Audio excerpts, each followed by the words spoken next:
Hi everyone! So for today's video, ipapakita ko sa inyo yung ginawa naming pamamasyal sa Quebec City. So ito ay taken noong November, first week. So bago magpasko guys, pumunta kami kasi nga naimbitahan kami na umattend ng birthday party sa water park. So kung nakikita nyo yung Goblin Door, so yan yung sa sikat na Korean novela. So naglakad-lakad lang naman kami guys, natingin kami sa mga boutiques at mga stores kasi ito yung tourist spot na dinadayo ng mga tao dito sa Quebec City guys.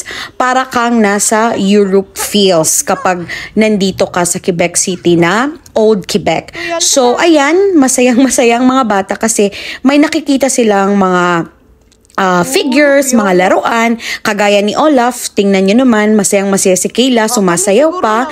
Tapos, dahil malamig yung time na yan guys, naglakad kami at hinanap namin yung famous na chocolate cafe. Kasi masarap silang gumawa ng hot chocolate guys. So, ayan, nag-e-emote-emote tayo kasi sabi ng asawa ko, o sige maglakad ka, videohan kita. So, parang artista lang ano. So, ayan, yan yung kabuoang street guys. Medyo mataas yung lalakarin mo or malayo ba yun sa Tagalog, ewan ko. So maraming tao guys, so lunchtime yan, parang mga 12 noon ata yan nung naglakad kami. Tapos ang daming tao, ang daming turista guys, lalo na kapag Pasko, dinadayo sila dahil sa kanilang Christmas village, Christmas market pala. And dito din sa Quebec City guys, dito nyo makikita yung Ice Hotel. So famous yun. Kung isa-search nyo sa Google, makikita nyo yung sa Quebec City na Ice Hotel. So kung nakikita nyo guys, yung parang lift doon sa taas, yan yung lift papunta sa may Hotel Frontenac. So, famous din yun na hotel. So, napakaganda. Parang castle siya. So, kung ayaw nyo namang maglakad, kasi nasa above the hill siya.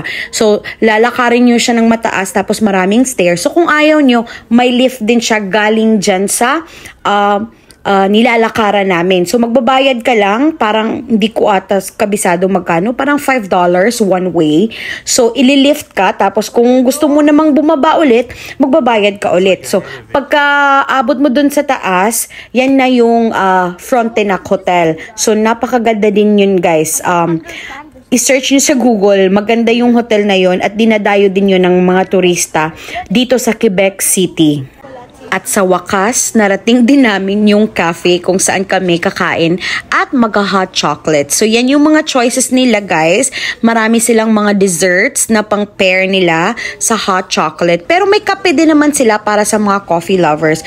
Pero, ang in-order namin, hot chocolate kasi masarap sila gumawa ng hot chocolate dito. So, yan yung orders namin. Nag-croissant lang yung mga bata. Tapos, may tig-isa kaming hot chocolate. Tapos, may mga ewan ko ba kung ano pa yan, cake pops ata yung tawag dyan. Isa din siyang dessert guys. So, nag-light lunch lang kami kasi nga nag-brunch na kami. So, late na kaming nag-breakfast. Around 10 siguro. So, yan na yung pinaka-lunch namin kasi hindi pa naman kami gutom. So, try na natin yung hot chocolate nila guys. So, una, itong brownies muna. Masarap siya guys. So hindi lang hot chocolate yung masarap sa kanila dito, pati na din yung mga desserts na ginagawa nila. So i-try din natin nisip yung hot chocolate and it's very good guys. So kung sa mga Pilipinong may planong magbakasyon sa Quebec City, try nyo yung cafe na ito. Nasa pinakadulo siya ng street. So ayan, tapos na kaming kumain yan guys. So aakyat kami sa mga hagdanan papunta dun sa hotel na sinasabi ko, yung Chateau Frontenac. So, maganda din dun guys. Pero, isoshow ko siya sa inyo sa susunod na video. So, ito yung view sa may stairs, guys. So, nakapatong kami sa stairs niyan.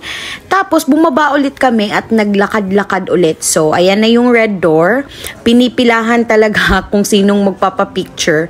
Kasi nga, famous siya, guys, dun sa Korea na K-drama. So, yun na. Hindi naman kami masyadong nagtagal kasi nga medyo malamig. Mahangin nung time na yun, guys. At yung mga bata nilalamig na. So, after dito, parang nagpunta pa ata kami doon sa taas, konti. Tapos, naglakad-lakad lang din. Nag-enjoy kami kasi nga hindi siya hindi basa. So dry siya. Pero medyo malamig nga lang kasi medyo mahangin siya. So ayan guys, yan yung sa other side. So yung building na nakikita nyo, church yan. So, simbahan yan, kaso French siya. So, hindi na lang kami pumasok. Tapos, naglakad-lakad kami. Marami ditong mga souvenir shops. So, kung gusto nyong bumili ng mga souvenirs, marami din ditong pagpipilian. Mga Canadian items na dito ginawa. So, yan yung makikita nyo kapag pumasyal kayo dito sa Old Quebec. So, ayan. So, yun yung Chateau Frontenac sa taas, kung makikita nyo. So, bumalik ulit kami dun sa may lift. Tapos, nag-continue lang kaming maglakad hanggang marating namin yung nasa tuktok na Chateau Frontenac. So, yun lang guys. Thank you so much for watching this video. On my next video, abangan nyo yung Chateau Frontenac. Ipapakita ko din sa inyo. Thank you guys. Please like and subscribe. Bye!